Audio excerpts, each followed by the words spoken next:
Yo, what's up? Welcome back to Big Motion Faith Podcast with your boy Flacco. You already saw the title. Let's get straight into it. Let's do it. The world that we live in is loud with opinions. We got social media, TV, even our friends are out here pushing ideas like, yo, live your truth, follow your heart, and you can be whatever you want to be. But where in the Bible does it say all that? Let's fact check if some of these culture ideas are biblical. Let's do it. Because here's the thing. Proverbs 14:12 says, there's a way that appears right, but in the end, it just leads to hell. Raise your hand if you want to go to hell. Put your hand down. Ain't nobody want to go to hell. What's wrong with you? That leads me to my first point. Myth number 1, follow your heart. Culture is always yapping about some, just do whatever feels right.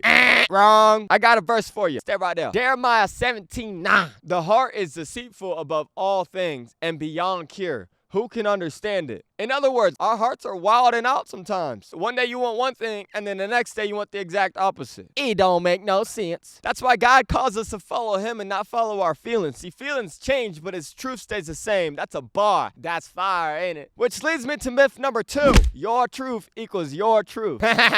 Jesus never said that. In fact, he is the way, he is the truth and the life. Jesus didn't say, I am a truth. Nah, dog, he said he is the truth. Bro, you don't get to make a remix of the truth based off what's comfortable. That's just not how it works. Myth number 3, you can be whoever and whatever you want to be. Culture's out here saying gender is a social construct, meaning you can choose whatever you want to be. God created male and female on purpose. Do yourself a favor. Stop putting your preferences over what the Bible says. There's not 500 different genders, sweetheart.